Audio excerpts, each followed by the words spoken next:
Assalamu alaikum class. This is your maths lecture of class 6. Lecture number 17. Unit 3. Page 42. Exercise 3B.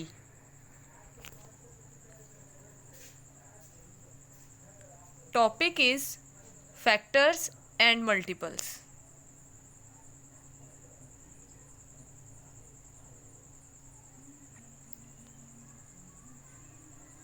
Question number 9. Find an odd number, the reflection of which is even. आपने एक ऐसा odd number बताना है जिसका reflection देखें, अक्स देखें तो वो एक इवन नंबर हो. ठीक है. So answer is 81 is an odd number which is the reflection of even number 18. अगर हम 81 को देखें तो इसका रिफ्लेक्शन अगर देखें तो वो क्या होता है 18. ठीक है. तो कहते हैं कि 18 एक ऐसा इवन नंबर है जिसका रिफ्लेक्शन 81 है और वो ओड है, और 81 का रिफ्लेक्शन इवन नंबर है. तो जब भी आपके पास ऐसा क्वेश्चन आए जिसमें आपने रिफ्लेक्शन बताना हो कि ओड नंबर का रिफ्लेक्शन ऐसा कौन सा नंबर है जो कि इवन होगा, तो आपका आंसर होगा 81. Question number 10. Find an even number the reflection of which is even. अब पहले हमने ओड बताया था, उसने कहा एक इवन ही बताएं जिसका रिफ्लेक्शन अगर हम देखें तो वो भी इवन नंबर ही हो. ठीक है. अक्स देखें तो सो answer is 24 is an even number which is the reflection of even number 42. देखो 21 का रिफ्लेक्शन देखे उल्ट करके देखे क्या बनेगा 42. तो वो भी तो एक इवन नंबर ही है ना. तो जैसे हमने पहले क्वेश्चन में किया था ओड नंबर का रिफ्लेक्शन इवन होना चाहिए, तो हमने लिया 81 और उसका इवन निकला 18. इसी तरह अब इसमें उसने कहा इवन नंबर लेना है और उसका रिफ्लेक्शन चेक करना है वो भी इवन ही हो. तो यहाँ पे हमने ले लिया 24 और उसका रिफ्लेक्शन क्या है 42. That is also even number. So next question is question number 11. There is an odd number, the double reflection of which turns it even, and an even number, the reflection of which turns it odd. Find the two numbers. अब आपने क्या करना है, एक ऐसा odd number बताना है जिसका डबल रिफ्लेक्शन हम देखें तो वो क्या हो इवन नंबर हो, और एक ऐसा इवन बताना है जिसका आप रिफ्लेक्शन देखो तो वो क्या हो ओड हो. ठीक है. ये ऐसे दो नंबर्स बताने हैं. So first answer is 9 is an odd number the double reflection of which turns it even. अगर हम 9 का रिफ्लेक्शन चेक करें डबल रिफ्लेक्शन तो वो क्या होगा 6, और 6 क्या है एक इवन नंबर है. ठीक है. And an even number the reflection of which it turns odd. अगर हम 6 का रिफ्लेक्शन देखें तो वो क्या होगा 9, वो भी क्या है एक ओड नंबर है. उन्होंने कहा था ऐसे दो नंबर्स बताने हैं जो एक दूसरे का रिफ्लेक्शन हो तो फिर इवन है तो ओड बन जाए, ओड है तो इवन बन जाए. तो हमने देखा 9 ओड नंबर था, उसका डबल रिफ्लेक्शन चेक करेंगे तो वो क्या होगा इवन नंबर 6, और 6 का अगर हम दोबारा रिफ्लेक्शन करें तो वो एक ओड नंबर बन जाएगा that is 9. So next is multiple choice. Select the correct answer from the given option. First, the positive factors of 12 are. आपने 12 के पॉजिटिव फैक्टर्स बताने हैं. फैक्टर्स हमने पढ़े थे ना क्या होता है. फैक्टर्स से क्या बताते हैं कि किस किस के वो टेबल में आता है, उसके किस किस नंबर से वो उस टेबल में आता है, वो फैक्टर्स होंगे उसके. सो 12 के अगर हम फैक्टर्स देखें तो वो 12 किस किस के टेबल में आता है. फर्स्ट ऑप्शन देखें दैट इज़ 12, 24, 36, 48. तो ये फैक्टर्स तो ना भाई, ये तो मल्टीपल्स हैं, मल्टीपल ऑफ 12 है ना. तो हमने क्या करना है पॉजिटिव फैक्टर्स देखने हैं. तो ये तो फर्स्ट ऑप्शन तो क्रॉस हो गई. नेक्स्ट देखें 2, 4, 6, 8, 10, 12. अब 12 इन सब के टेबल में तो नहीं ना आता. 2 में आता है ठीक है, 4 में भी आता है, 6 में भी आता है, 8 में भी नहीं आता, 10 में भी नहीं आता. तो ये भी ऑप्शन क्रॉस. नेक्स्ट सही ऑप्शन देखें 1, 2, 3, 4, 6, 12. अब 12 1 के टेबल में भी आता है, 2 में भी आता है, 3 में भी आता है, 4 में भी आता है, 6 में भी, और सेम 12 में भी आता है. ठीक है. तो ये इसके फैक्टर्स हैं. इसके अलावा 12 किसी और टेबल में नहीं आता. ठीक है. डी देखें 1, 2, 4, 6, 12. ये भी सारे 12 के फैक्टर्स हैं, लेकिन इसमें एक फैक्टर मिसिंग है दैट इज़ 3. तो 3 कहाँ है सी ऑप्शन में. तो आपका करेक्ट आंसर जो होगा फर्स्ट MCQ का that is C. 1, 2, 3, 4, 6 and 12 factors बताने थे ना आपने 12 के. Next second is evaluate 2 + 7 × 9. आपने इसको सॉल्व करके आंसर बताना है।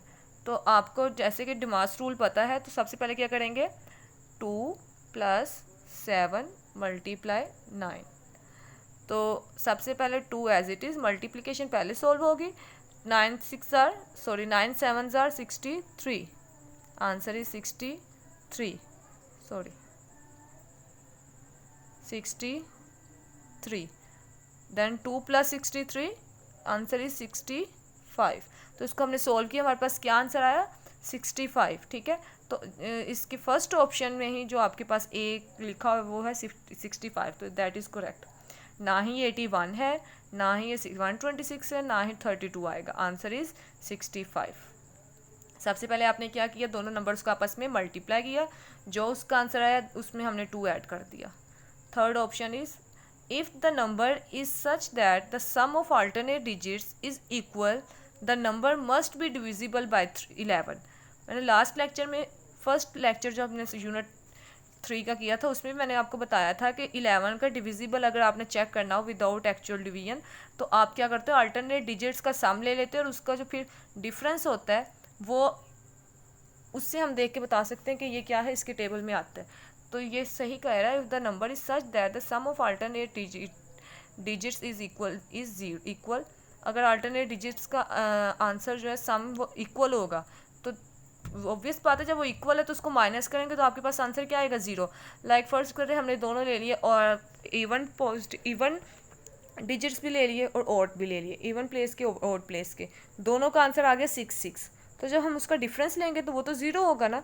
और हमने पढ़ा था ये इसकी प्रॉपर्टी में, टेस्ट ऑफ डिविजिबिलिटी में, कि 11 के टेबल में तभी वो नंबर जाएगा जब उसका आंसर या तो 0 हो या 11 हो। ठीक है, तो ये ठीक कह रहे हैं, that is true, be true.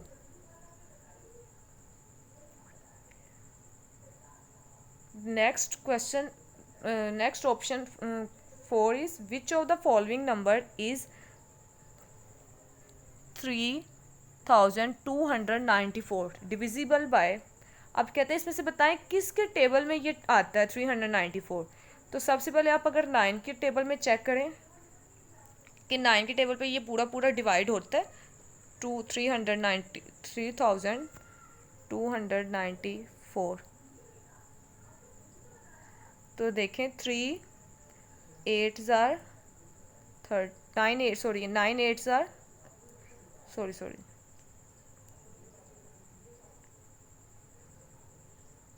ये था 4,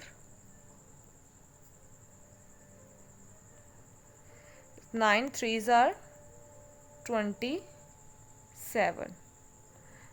अब माइनस किया तो आपके पास आ गया 5। Next is 9 59। तो अगर हम देखें 9 6 ज़ार 54, 5 बचा 4, सेम ये भी 9 6 ज़ार 54। तो ये तो पूरा पूरा डिवाइड हो रहा है। ठीक है, इसका मतलब है कि 3294 जो है 9 टेबल में 9 पे बिल्कुल एग्जैक्ट डिवाइड होता है। ठीक है, नेक्स्ट इज 27 पे भी चेक करेंगे, वो उस पर भी डिवाइड होगा ये नंबर। सेम इसी तरह 3 पे भी चेक करेंगे तो ये 3 के टेबल में भी जाएगा। तो next option is all of above. तो ये तो 9 में भी जा रहा है, 27 में भी जा रहा है और 3 में भी जा रहा है। तो ये सारे इसके क्या है, डिविजिबल हैं, ये नंबर जो है इस सबके टेबल्स में आते हैं। तो correct answer is D, all of above. ठीक है, ऑल दी अबव। अब ये सारी ऑप्शंस करेक्ट हैं। Which of the statement below is true for a set of prime numbers? अब इसमें से प्राइम नंबर्स के लिए कौन सी ऑप्शन ट्रू है, ठीक है, वो बतानी है आपने। A is 1 is a prime number. ये तो साफ पता चल रहा है कि ये तो बिल्कुल भी ऑप्शन सही नहीं है, क्योंकि हमने प्राइम नंबर्स की जब डेफिनेशन की थी तो उसमें कहाँ से प्राइम नंबर स्टार्ट हो रहे थे, 2 से हो रहे थे ना। तो हमने बताया था कि 1 ना ही प्राइम नंबर है ना ही कंपोजिट नंबर है। तो फिर यहाँ तो वो कह रहे हैं 1 प्राइम नंबर है, तो ये तो ऑप्शन बिल्कुल ही गलत है। ठीक है, ये तो नहीं होगा। Next, all prime numbers are all prime numbers are odds. कहते हैं जितने भी प्राइम नंबर्स हैं वो सारे के सारे ओड हैं। बिल्कुल गलत, ऐसा बिल्कुल भी नहीं है, क्योंकि हमारे प्राइम नंबर स्टार्ट होते हैं 2 से और 2 ही एक वाहिद ऐसा इवन प्राइम नंबर है। तो ये तो नहीं है ना कि सारे प्राइम नंबर क्या हैं ओड, नहीं, बिल्कुल भी नहीं, क्योंकि फर्स्ट प्राइम नंबर जो है वो है 2 और वो ही इवन नंबर है, ठीक है। Next is the set is infinite. Prime numbers हैं इनफाइनाइट, हमें लिमिट तो नहीं ना पता कि कहाँ तक है, 100 तक है, 200 तक है, 300 तक है, 1000 है, 10,000 है, लैख, कहाँ तक जा रहे हैं नहीं पता। प्राइम नंबर इनफाइनाइट है, अनलिमिटेड है, ठीक है, लातादाद, इसकी काउंटिंग नहीं है, इन्फिनिटी तक जाते हैं। Even numbers can not be prime number. अब उसने कहा इवन नंबर प्राइम नंबर नहीं हो सकते, बिल्कुल रॉन्ग, क्योंकि इसमें उसने कहा था all odd number are prime numbers are odd, तो हमने कहा था नहीं, क्योंकि एक इवन भी है, तो इधर कह रहे हैं इवन हो ही नहीं सकता प्राइम नंबर, तो ये तो बिल्कुल ही गलत है, क्योंकि प्राइम नंबर कहाँ से स्टार्ट होते हैं, 2 से, और 2 इज़ अ इवन नंबर, ठीक है। So correct answer is C, the set is infinite, वो इनफाइनाइट सेट होगा। So next is, if a number ends with 2 zeros, it will have 1, 2, 4, 5, 10, 20, 25, 50 and 100 as factors. Which of the following statements is true for the given number? कहते अगर अब हम 2 zeros वाले कोई भी number लें और उसके सिर्फ ये फैक्टर्स बनेंगे, ये लाजमी बनेंगे, ठीक है। अब इनको देखते हुए कौन सा कहना है कि बताएं कौन सी गिवन जो स्टेटमेंट्स है वो ट्रू है। पहली है not all the number will B factors, कहते सारे के सारे फैक्टर्स नहीं बन सकते। आपको मैं बताती हूँ ये फैक्टर्स बनने कैसे हैं। लाइक हम खुद से एग्जांपल ले लेते हैं, मैंने एक नंबर ले लिया 200, ठीक है। अब 200 को मैंने देखना है कि क्या वो इन सब नंबर्स पे एग्जैक्ट डिवाइड होते हैं कि नहीं, अगर तो होते हैं तो फिर वो ठीक है, अगर नहीं होते तो ये पहली ऑप्शन ही ठीक हो जाएगी कि भाई सारे के सारे नंबर्स फैक्टर्स नहीं बनते। 200 को देखिए, अगर हम 1 पे डिवाइड करते हैं तो आंसर क्या आएगा 200। 200 को 2 पे डिवाइड करते हैं, 2 पे डिवाइड करेंगे तो आंसर आएगा आपके पास आ जाएगा 100, ठीक है। इसी तरह अगर हम 200 को 4 पे डिवाइड करते हैं तो हमारे पास वो भी पूरा पूरा डिवाइड होगा। 5 को करते हैं वो भी पूरा पूरा डिवाइड होगा। 10 को करते हैं वो भी होगा, 20 आ जाएगा। 20 को करते हैं वो भी पूरा डिवाइड होगा, आंसर आपके पास 10 आ जाएगा, ठीक है। इसी तरह 50 को करते हैं तो वो भी डिवाइड होगा, उसका भी आंसर आ जाएगा 4। इसी तरह 100 को करेंगे तो उसका भी आंसर आ जाएगा 2। तो इसका मतलब है ये सारे के सारे जो नंबर्स हैं ये फैक्टर्स होंगे उस नंबर के जो भी आपके पास 2 ज़ीरोज़ वाला होगा, ठीक है। तो फर्स्ट ऑप्शन तो बिल्कुल भी ठीक नहीं है, दैट इज़ नॉट ट्रू, ठीक है।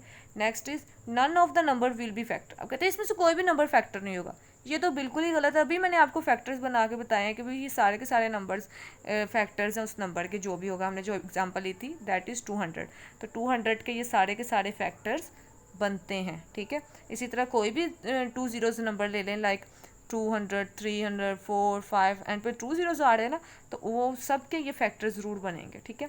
8 इज़ आल्सो अ फैक्टर, कहते हैं 8 भी इसका फैक्टर है। चलिए चेक करते हैं कैसा है। हमने एक एग्जांपल ली थी 200, ठीक है। 8 2s are 16, क्या बचा आपके पास 40, ठीक है। सो 8 5s are 40,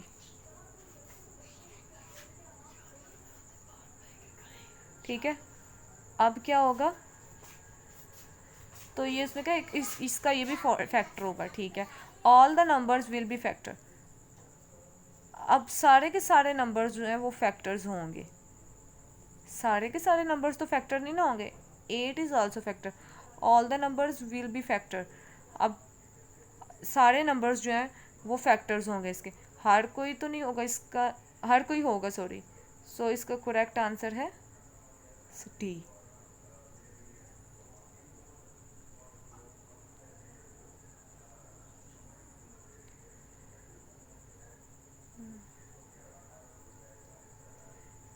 टास्क आपका ये है, solve the questions 9 to 11 exercise 3B।